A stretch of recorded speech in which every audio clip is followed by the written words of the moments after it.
Ma parole.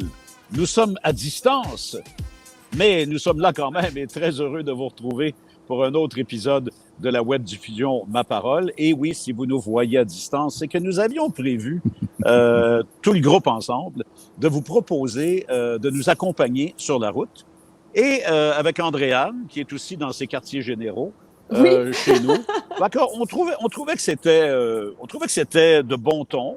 On trouvait que ça faisait différent.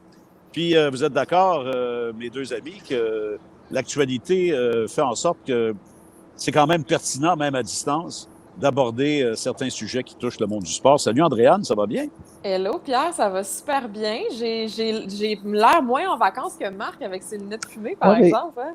Mais je suis content. Je suis content que tu soulèves le point parce que je voulais donner le matériel là, à tout le monde qui va nous regarder et qui pense qu'on s'en va sur la route en Californie, en Floride, Exact. en vacances. J'ai dit, ils vont pouvoir prendre un écran, une impression d'écran, un screenshot en bon français avec mes lunettes, avec mon café sur le bord d'une piscine à quelque part à Los Angeles. Et à ce temps que c'est réglé, je vais les enlever parce que jamais je ferai de la télé avec mes lunettes, voyons-le.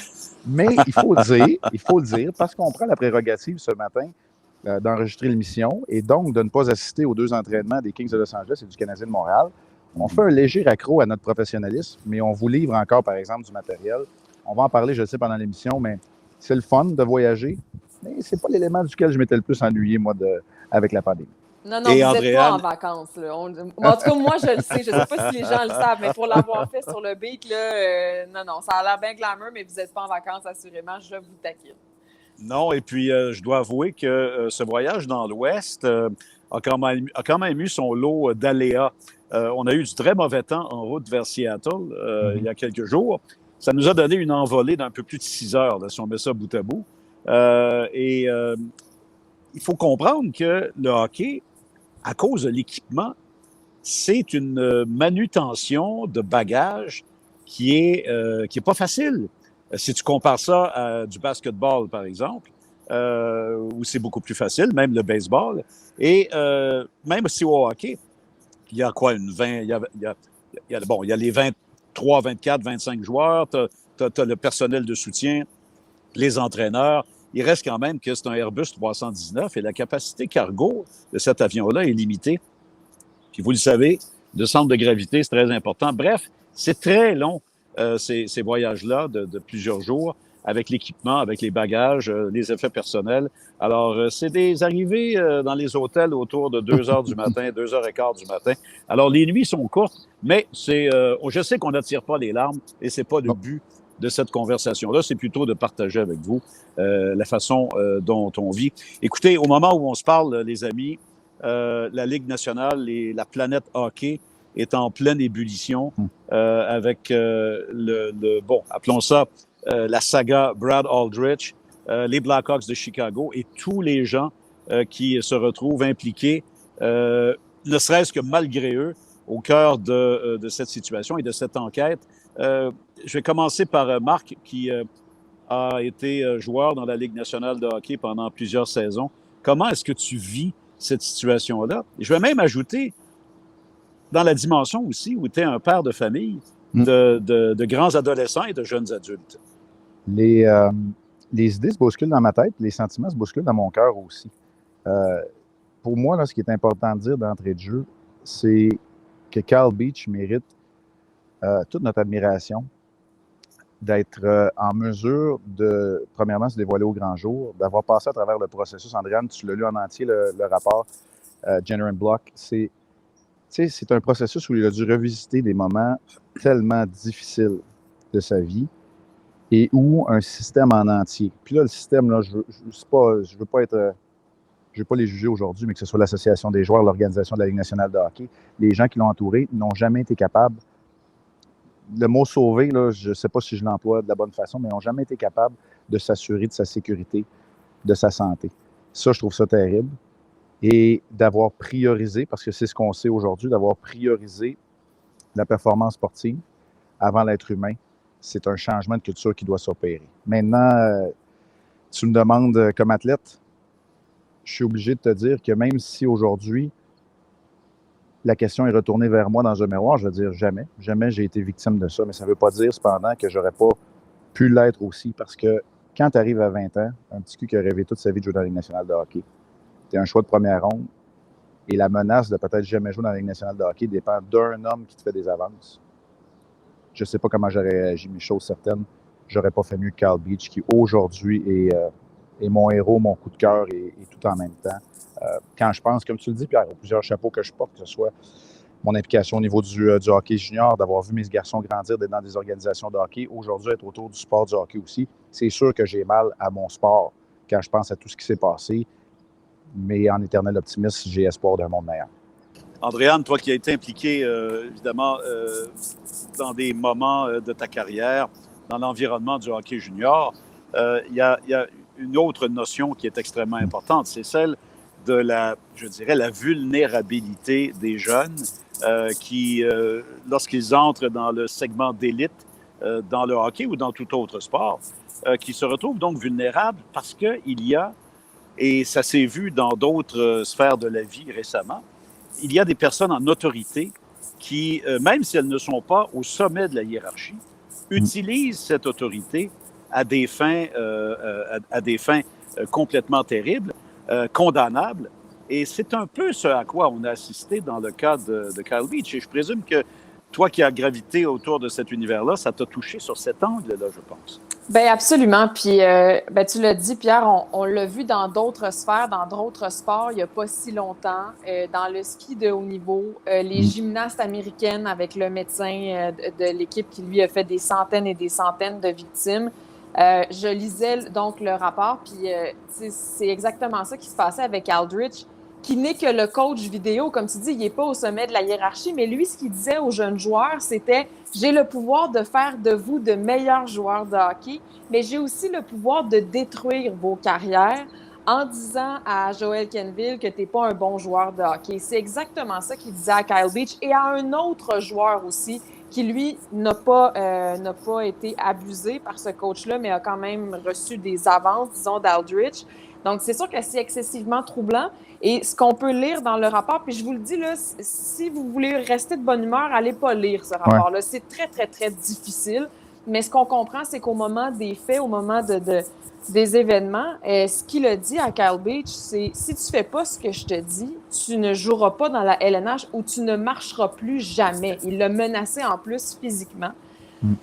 Et donc, de voir qu'un, tu sais, je veux dire, c'est pas un enfant, là, il a 20 ans, c'est un gars qui est costaud, qui est baraqué, qui peut se défendre et qui fige complètement sous la menace parce que c'est le rêve que tu poursuis depuis que tu es tout jeune. Puis tu es un choix de première ronde, puis tu veux jouer dans la LNH et ça prend des proportions qui sont démesurées. Et ces gens-là qui sont en position d'autorité, qui sont des prédateurs, le savent très bien. C'est ça qui est excessivement choquant. Et après ça, dans le rapport, quand on lit la fameuse réunion où l'état-major des Blackhawks est là, moi, j'ai eu de la misère à ne pas me transposer dans cette salle de réunion-là et de voir ces gens-là privilégiés esquiver une situation qui était inacceptable totalement, sous principe qu'ils sont dans une course aux séries éliminatoires excessivement, tu sais, en tout cas, ils ont gagné la coupe, on le sait. De savoir qu'après ça, on a laissé cet homme-là avoir son nom gravé sur la Coupe Stanley, on comprend que son nom sera retiré possiblement. En tout cas, la demande a été faite au moment où on se parle. Mais c'est sûr que c'est excessivement choquant. Puis Kyle Beach, dans son entrevue, qui était malheureusement nécessaire, je vais dire ça comme ça, je pense que s'il n'était pas sorti publiquement, on aurait peut-être beaucoup moins parlé du dossier. Là, maintenant qu'on l'a vu puis qu'on constate les dégâts, donc Kyle Beach qui dit ce qu'il a regretté, c'est qu'il y a un autre jeune et un mineur cette fois-là, qui a été victime de ce même prédateur-là. Et c'est ce que je retiens de toutes les différentes histoires qu'on a entendues dans les dernières années, c'est que les survivants et les survivantes disent que ce qui est le plus difficile, c'est de savoir que l'inaction des dirigeants a fait en sorte qu'il y a eu d'autres victimes malgré les dénonciations. Je pense que là, c'est le temps qu'on arrête de fermer les yeux puis qu'on commence à croire ce que les jeunes disent quand il y a des situations comme ça, parce que ça ne peut plus arriver, là. En 2021, ça ne peut plus arriver. Pierre, ça fait près de 40 ans là, maintenant que tu es dans le domaine sportif. Là. Toi, comment tu l'as vécu de ton angle à toi? Tu sais, je veux dire, on a tous Parce que moi, j'ai réalisé ça. On a tous des émotions différentes, certaines qu'on garde, certaines qu'on partage. Toi, comment tu l'as vécu, toute cette saga-là, jusqu'à l'entrevue de Rick Westhead avec Carl Beach? Ben, moi, je l'ai vécu avec, d'abord, avec consternation, particulièrement dans les dénouements des derniers jours et les aveux publics de Beach. Donc, consternation, mais aussi, je vais utiliser le mot tristesse, mais je vous demanderai de comprendre comment je l'utilise. Certainement pas par compassion envers ceux qui ont préféré envoyer ça sous le tapis ou qui ont préféré enterrer ça dans le sol. Mais je dirais tristesse, au contraire, de voir que des grands noms de l'histoire du hockey se retrouvent ternis et se retrouvent ternis à jamais. Et la première pensée que j'ai eue, c'est pour Scotty Bowman.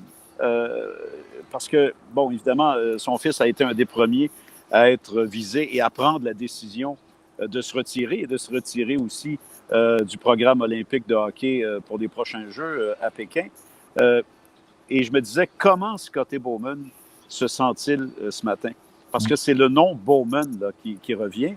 Et quand on parle de Bowman, sans rien enlever à son fils, on pense d'abord à Scotty. On pense d'abord à Scotty avec tout ce qu'il a accompli dans sa carrière. Puis évidemment, lui-même était un homme controversé à sa façon. C'est un homme très autoritaire qui est loin d'avoir fait l'unanimité auprès des joueurs. Mais le nom Bowman est désormais associé à un des plus grands scandales, à une des histoires les plus sales qui a touché la Ligue nationale de hockey. Mes premières pensées, donc, sont allées dans cette direction-là. La démission de Joel Quenneville va dans le même sens. Je ne fais pas son procès en tant qu'entraîneur. Les joueurs qui ont évolué pour lui ou qui évoluaient pour lui jusqu'à il y a quelques heures pourraient avoir leur propre opinion. Il reste quand même que son parcours est un parcours éloquent dans la Ligue nationale. Il a été lui-même joueur et donc se retrouve associé dans cette histoire terrible. Et même ceux qui sont innocentés, je pense à Kevin Cheveldayoff, les autres dont les noms sont cités dans le rapport et qui ne sont pas directement liés ou même indirectement liés et sont donc, entre guillemets, blanchis, qu'est-ce que vous voulez? Les noms s'y retrouvent quand même. Donc, tous ceux qui gravitaient dans l'univers des Blackhawks en 2010, puis nous autres, on y était, Andréan et Marc, c'était une des finales de Coupe Stanley que nous avons présentées à RDS. Alors, moi, c'est cette espèce de tristesse, mais je répète, une tristesse plutôt nauséabonde, si j'utilise le bon terme, qui brise un peu, pas l'innocence, mais qui brise le lien de confiance qu'on peut avoir quand on est impliqué dans le hockey, directement ou indirectement, depuis tant d'années, avec les noms dont je viens de parler. C'est ça. C'est un bris d'innocence, un bris de confiance. Et il ne reste qu'à souhaiter que les ponts soient rétablis sur des bases entièrement saines et entièrement claires et nettes par rapport à tout le brouillard qui entoure cette affaire. Écoutez, on en est déjà à pratiquement une douzaine d'années. C'est quand même pas rien.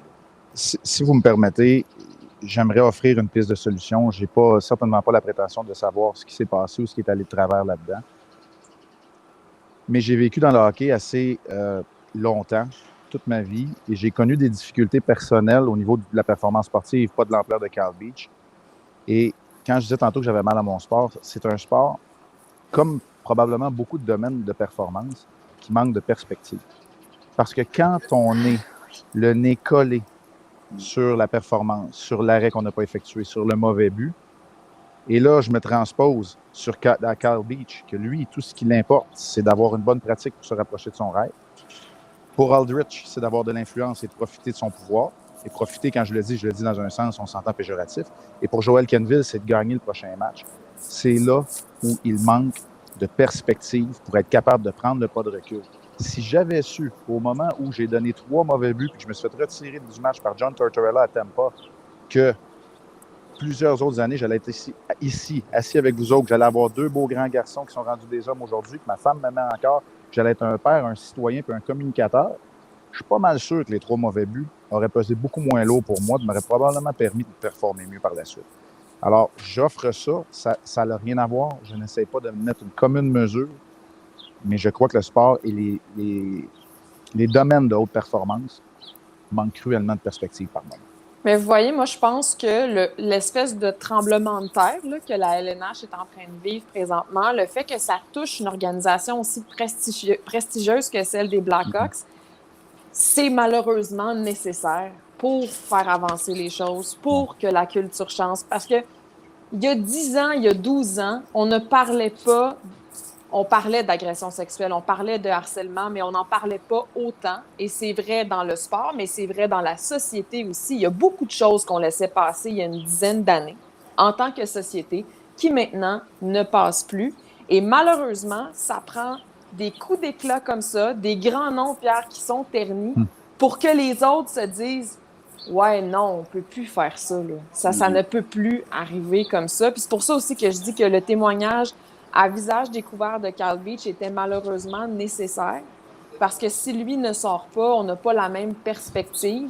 Le 25 minutes d'entrevue qu'il a accordé est absolument bouleversant, est absolument déchirant, puis c'est impossible de rester insensible à ça. Alors qu'un rapport d'une centaine de pages, la majorité des gens n'iront pas le lire, puis je peux comprendre. Donc, j'ai l'impression que c'est comme un mal nécessaire qu'on est en train de vivre, puis espérons juste qu'après ça, on va relever le niveau, que ce soit dans la LNH ou ailleurs. T'sais. Je voudrais aussi ajouter à ça, parce que ça n'a pas vraiment été mentionné, je pense, au cours des derniers jours, c'est que on n'en est pas à une première histoire comme celle-là. Rappelez-vous celle de Sheldon Kennedy et Graham James. Et on a l'impression que cette histoire-là, elle était atroce aussi. Elle était épouvantable. Kennedy a eu beaucoup de courage aussi à l'époque devant ses aveux publics. Mais est-ce que je me trompe, Andréane et Marc, où on n'a pas eu le même genre de sensibilisation, on n'a pas eu le même genre de réponse. Même dans les cercles du hockey, on cherchait parfois un peu je dirais, à atténuer la gravité de la situation et la gravité de ce qu'avait traversé Sheldon Kennedy. Mais vous serez d'accord avec moi qu'on est dans une situation tout à fait semblable. Et là, X nombre d'années plus tard, on a soudainement une espèce de réaction, de consensus populaire autour du fait que ces drames doivent servir à faire avancer les choses. Alors, il ne faut pas non plus minimiser l'impact qu'ont eu certains autres qui ont cherché à s'ouvrir à l'époque avec les mœurs de l'époque et avec les moyens ou les moyens qui n'existaient pas à l'époque. Et je dirais surtout la conscience sociale qui était prête à accepter ça. Oui, bien, c'est l'évolution. C'est l'évolution. Puis aujourd'hui, moi, je pense qu'on est parvenu à mieux s'outiller. Et je suis fier de vivre à une ère où on ne minimise plus à coups de cas isolés et qu'on s'occupe des choses.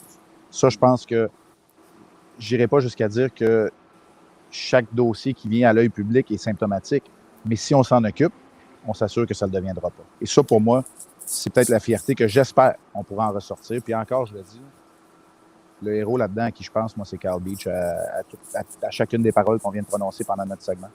Oui, puis je me permets d'ouvrir la porte. Là. Il y a peut-être des gens, malheureusement, à qui c'est arrivé puis qui n'ont pas osé parler.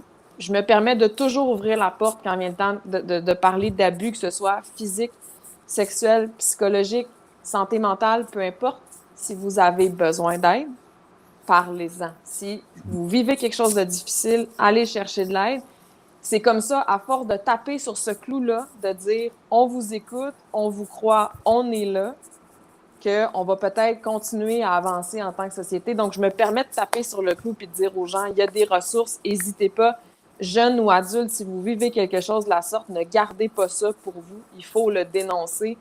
Puis, j'écoutais Jonathan Toews, parce qu'on n'en a pas parlé encore, de ses propos qui ne font pas l'unanimité et pas du tout.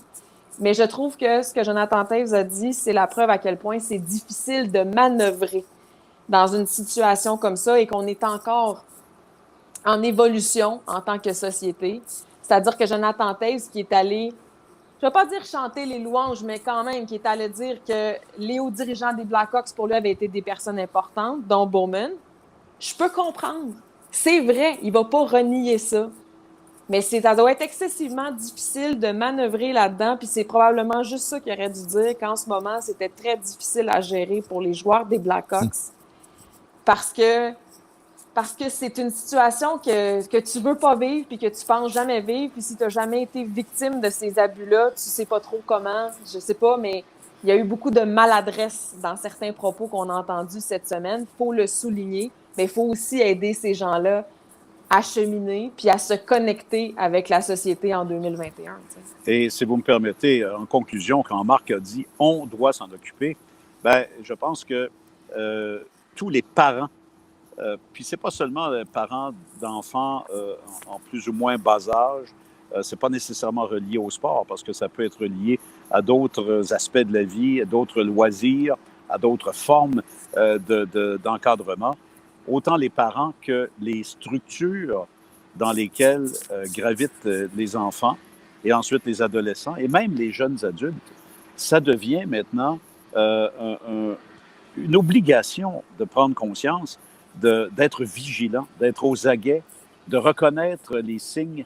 Et malheureusement, et je reviens à ce que je disais tantôt, le bris de confiance, le bris d'innocence, il est fort là, dans ce qu'on traverse présentement.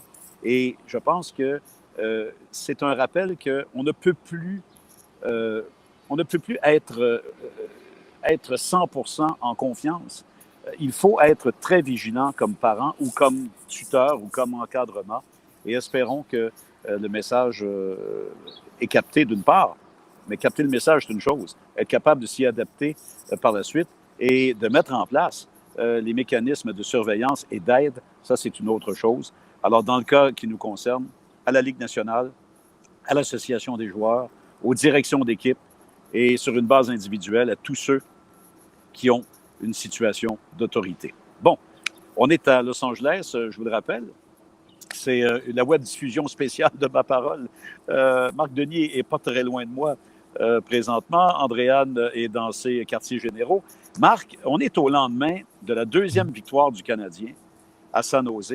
Et au moment où vous verrez cette émission, cette web diffusion, on ne sait pas trop où en seront les Canadiens dans leur cheminement. Mais ce qu'on sait, Marc, c'est qu'on est au lendemain d'une victoire par blanchissage presque historique pour Jake Allen. Puis j'aimerais que tu essaies de te transposer, toi qui as été gardien de but pendant tellement d'années, dans la peau d'un Jake Allen. D'abord, comment un gardien peut-il être en état de grâce, comme on a vu à San Jose? Et comment tu penses qu'il se sentait par la suite? Quel est l'état d'esprit? Quelles sont les émotions après une telle performance? Bien, la réponse courte, c'est à coup de travail. C'est ce que Jake Allen fait. C'est un véritable pro. Maintenant, on a beau y mettre les efforts, c'est pas toujours garant de succès. Il y a les planètes qui s'alignent. Il y a comment on se sent lorsque le match débute. Il y a les bons fortuits. Il y a la façon dont l'équipe se comporte devant nous. Mais au-delà de tout ça, et malheureusement, dans ma carrière, j'ai fait plus souvent partie d'équipes perdantes que d'équipes gagnantes, même sur les championnats. La réalité, c'est que parfois, ça va prendre une performance de la sorte d'un individu et tout s'enchaîne par la suite.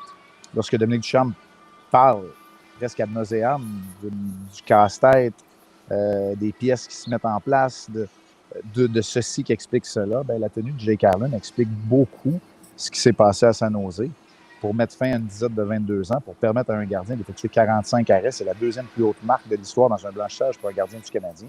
On est chez le Canadien de Montréal, je vous le rappelle. Alors, quand même. Jake Allen a été, oui, et j'ai bien aimé quand Jake Allen, après le match, a dit ben, j'ai une pensée pour Carey Price parce que je me sens comme Carey Price en ce moment. C'est peut-être ce qu'on avait négligé dans nos analyses, que oui, Weber allait manquer de par son leadership, qu'Edmondson, en attendant son retour, allait manquer à la ligne bleue, mais que Carey Price, de par sa présence, venait peut-être fausser la donne de l'analyse qu'on avait de cette équipe, même si ce n'est plus uniquement l'équipe de Carey Price depuis peut-être 2 saisons, ça demeure encore aussi l'équipe de Carey Price. Et Andréane, ce qu'il y a d'intéressant, c'est que, et c'est là où le caractère d'un athlète, peu importe son niveau de talent, est-ce que c'est un talent, d'abord, ils sont tous talentueux, hein? Ce sont les meilleurs au monde dans la Ligue nationale, mais tu as des talents d'exception. Mais si tu n'as pas ce talent d'exception, tu peux avoir une grande fierté, un grand niveau de compétitivité, un grand niveau de désir de bien faire. Et sans lui imputer la défaite, exclusivement à Seattle, Jake Allen était certainement le premier à admettre que lui aussi avait connu un match échevelé, un match en deçà des attentes. Et cette façon de rebondir, Oui. 48 heures plus tard, contre une équipe qui t'a, avouons-le, botté le derrière il n'y a pas si longtemps, moi, je trouve ça extraordinaire. Moi, ce sont des histoires qui m'accrochent tellement dans le monde du sport. Ouais, c'est une belle preuve de force de caractère, une belle preuve de résilience. Puis Jake Allen a permis à tout le monde de pousser un petit soupir. J'ose pas dire un grand soupir, mais un petit soupir de soulagement dans ce voyage-là sur la côte ouest. J'imagine, vous le savez mieux que moi, vous les côtoyez, vous êtes avec eux, que ça doit être lourd en ce moment-là. D'après moi, les visages étaient longs après Seattle, c'est difficile. Les joueurs qui n'arrêtent pas de dire on va s'en sortir en équipe, il faut se mettre à jouer en équipe. C'est Josh Anderson qui disait ça.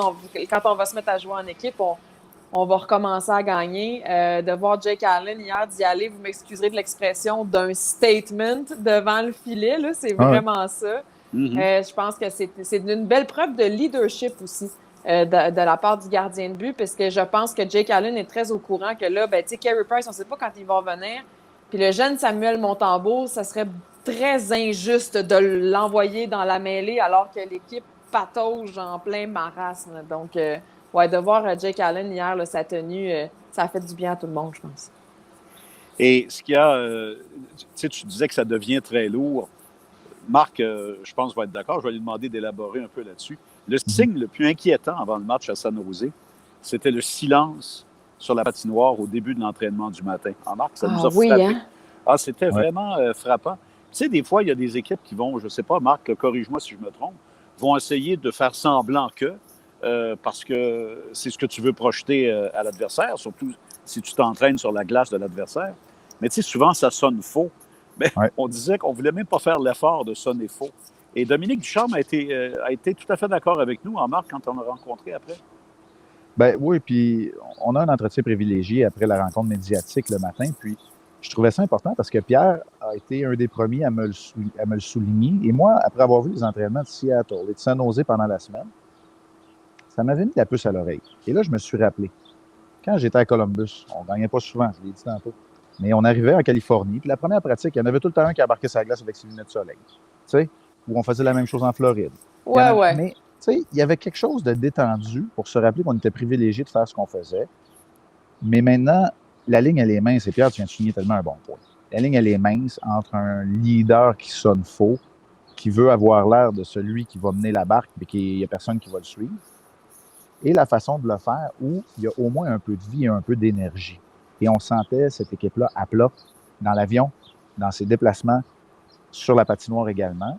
C'était ce qui est le plus inquiétant. Et je comprends que le succès va engendrer l'énergie positive, clairement, mais c'était quelque chose d'inquiétant. Puis Pierre, tu fais bien de le souligner. Je pense que Dominique Ducharme, Pierre, tu étais là. Dominique Ducharme, sans dire qu'il ne voulait pas en parler, il a comme dit, je suis obligé de vous donner raison. Et vous l'avez remarqué, et c'est vrai. Et c'est un jeune groupe qui va apprendre. J'ai une question un peu égoïste. Moi, je veux savoir, là, Pierre, est-ce que ça fait du bien de crier « Et le but! » Parce qu'on avait hâte de l'entendre. C'est drôle parce que il y a tellement de gens qui m'ont dit ça que même si le match était très tard, heure de chez nous, là, j'imagine qu'on n'a pas eu le niveau d'auditoire qu'on a habituellement, mais j'ai reçu beaucoup de messages, j'ai reçu beaucoup de témoignages un peu partout sur les médias sociaux qui disaient « Mon Dieu, que ça doit faire du bien de décrire et le but. » Écoutez, je répète toujours qu'on a un certain détachement dans notre métier. On a un certain détachement parce que c'est notre rôle à nous, c'est pas de marquer des buts. Notre rôle à nous, c'est de rapporter ce qu'on voit. Et je répète toujours qu'on rapporte ce qu'on voit à un public très averti, peut-être le plus averti de toute l'Amérique du Nord pour la Ligue nationale de hockey.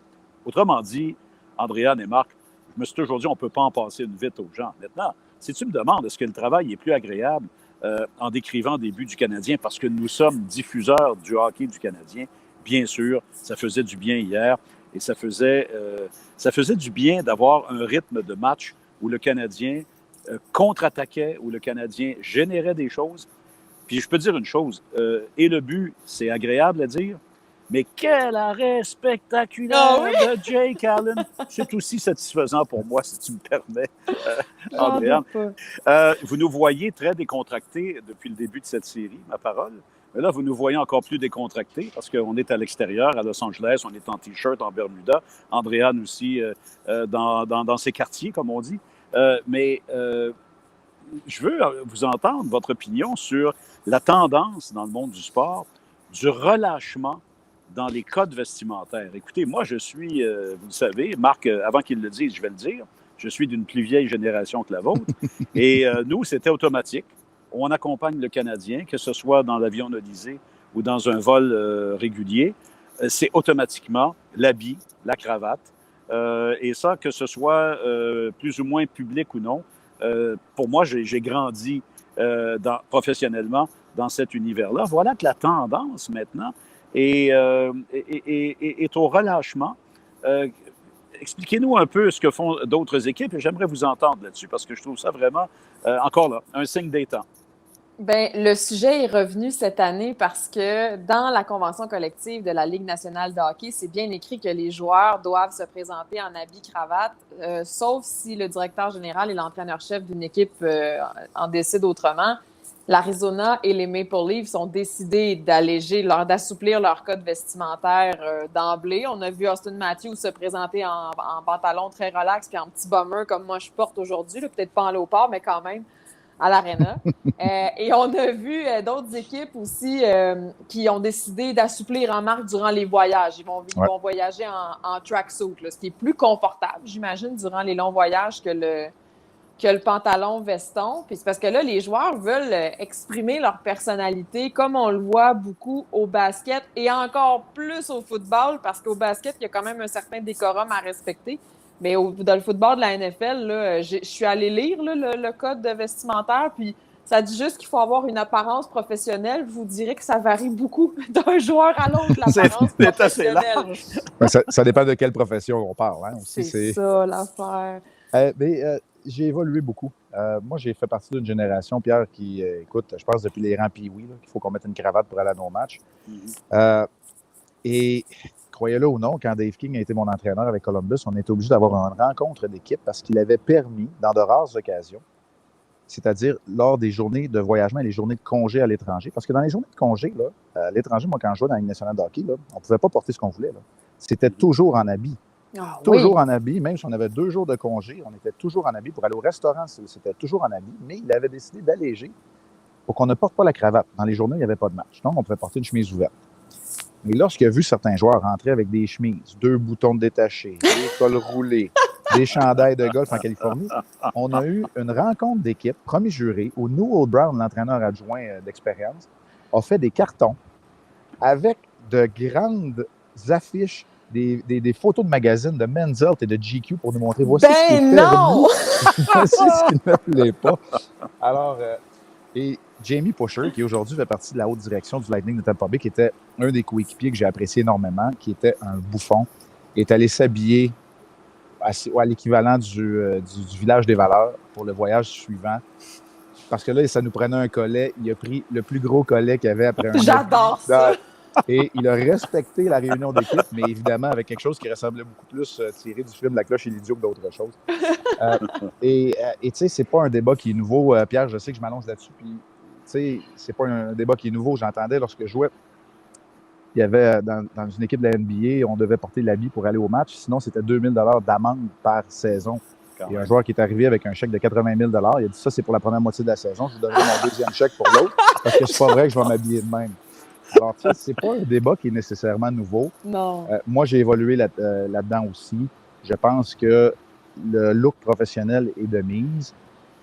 Sans avoir des jeans troués et un chandail avec des obscénités, il y a moyen de s'habiller de façon professionnelle et de bien représenter ton équipe en laissant parler un peu d'individualité. Austin Matthews, pour moi, est un bon exemple de ça. J'adore quand il dit non, moi, je ne me mettrais pas à juger ce que les gars portent. Si tu veux porter une cravate, c'est beau. Si tu veux porter des gougounes, c'est beau. Moi, je vais être entre les deux à quelque part avec mon style. Moi, c'est comme ça que je le vois, Pierre, mais je ne sais pas, mais toi, est-ce que ça fait un accro un peu? Tu parlais tantôt de comment tu as été élevé. Est-ce que ça fait un accro? Parce que je pense qu'aujourd'hui, on a évolué aussi là, en tant que oui. en fait d'approche et de décorum. Lorsque je suis allé à Rio pour les Jeux olympiques, je me suis dit, entre Toronto et Rio, on a quand même un 11 heures de vol à peu près, ou un 10 heures de vol. Alors, je suis arrivé en veston et en chemise de toilette et ainsi de suite. Mais j'avais apporté dans ma petite valise à bord, j'avais apporté un bon vieux sweatsuit, hein? Ben oui.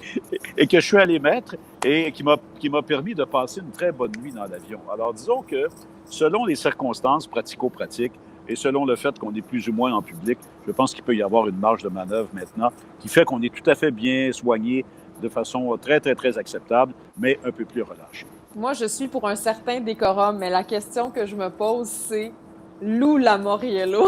Oh! Ces joueurs n'ont pas encore le droit de porter la moustache, la barbe, doivent avoir les cheveux bien taillés.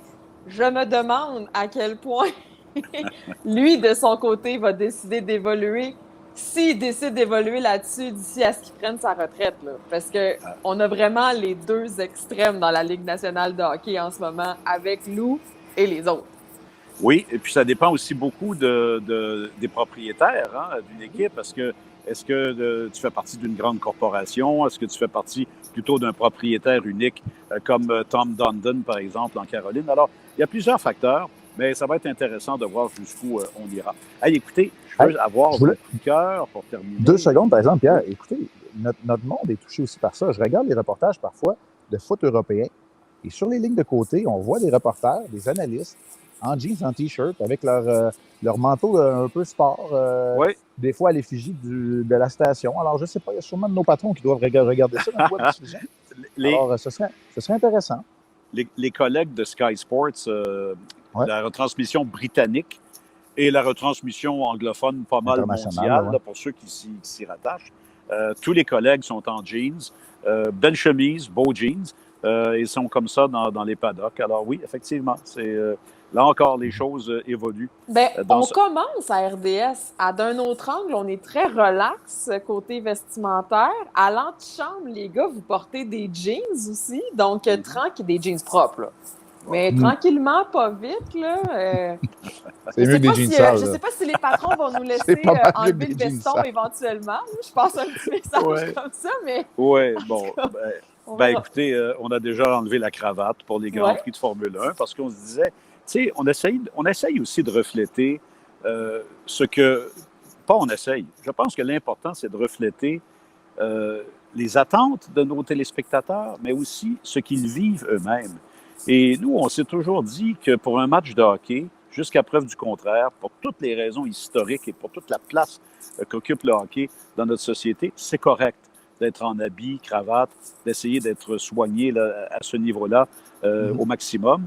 Mais on s'est toujours dit aussi, où on a commencé à se dire que le samedi matin, le dimanche matin, en F1, il y a bien peu de gens qui nous regardent dans un contexte comme celui du hockey.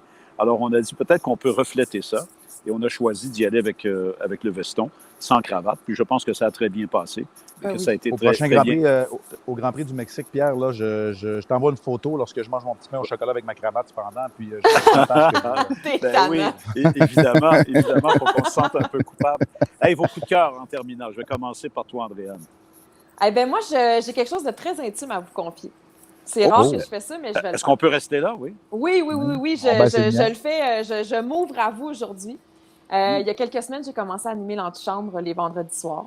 J'en suis très honorée. C'est un grand privilège de faire partie. Et il y a d'excellents commentaires, d'ailleurs, autant des téléspectateurs que de toute l'équipe de production de l'antichambre, je peux te le dire.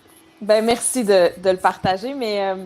Ce que je voulais vous partager aujourd'hui, c'est que le premier soir que j'ai fait l'antichambre, évidemment, j'avais plus de papillons dans l'estomac parce qu'il y a une certaine fébrilité, il y a une certaine nervosité. Bon, l'antichambre, c'est gros, ça a un certain prestige. Puis j'avoue que j'étais un peu nerveuse dans la journée. Donc, je me préparais, je lisais mes notes. Bon. Et là, je me mets à penser à mes panélistes qui, ce soir-là, étaient Gilbert Delorme, PJ Stock et Vincent Danfous. Et là, ça m'a frappée. Moi, tous les panélistes de l'antichambre, je les connais tous, je les ai tous côtoyés dans le passé, mais ça m'a frappée cette journée-là parce que je me suis dit, quand j'étais toute jeune et que j'ai commencé à triper sur le hockey, parce que moi, je suis une autodidacte, là, chez nous, personne ne regarde le sport, je suis la seule. Je me suis revue dans le sous-sol chez mes parents quand j'étais vraiment toute petite à regarder le hockey. Et Vincent Danfous faisait partie de cette génération de joueurs-là du Canadien qui m'a fait accrocher sur le hockey. Et là, quand j'ai réalisé que j'allais faire mon premier antichambre avec Vincent, que j'avais déjà vu, là, comme je vous dis dans le passé, avec qui j'ai déjà parlé plein de fois, j'ai été très émue. Ça m'a beaucoup, beaucoup émue parce que j'ai réalisé tout le chemin parcouru dans les dernières années. Quand j'avais cet âge-là, je rêvais pas d'être journaliste sportive, je rêvais de gagner la Coupe Stanley à cause des joueurs de la génération de Vincent et à cause de Vincent Danfous, puis de me retrouver sur le plateau avec lui pour cette première émission de l'Antichambre que j'animais. Je vous en parle, puis je suis encore un peu... ça m'a émue. Puis je me suis donné le droit de le réaliser, puis c'est pour ça que je vous en parle aujourd'hui. Parce que je me suis dit, tu as le droit de vivre ça, puis de le savourer. Fait que voilà, je le partage avec vous, c'est mon coup de cœur. C'est très touchant, Andréane, et je te comprends très bien, puis tu vas comprendre, après qu'on entende celui de Marc, tu vas comprendre que je vais te rejoindre sur plusieurs bases de ce dont tu viens de parler, mais merci de partager ça, c'est vraiment, vraiment touchant pour nous. Et c'est ce qui fait que notre métier est différent de bien des autres. À des milliers de kilomètres, je sens l'émotion aussi là, qui s'emparait de toi. Fait que, chapeau. Et écoutez, je vais prendre la balle au bon. Là. Comme je suis le seul de la gang qui n'a pas animé l'antichambre, moi, je vais aller ailleurs. J'aurais le goût de vous dire, et je pensais que c'est là que tu allais aller, Andréane, que tes coups de cœur, c'était les vidéos de mise en forme de Gilbert Delorme et la satire de RBO.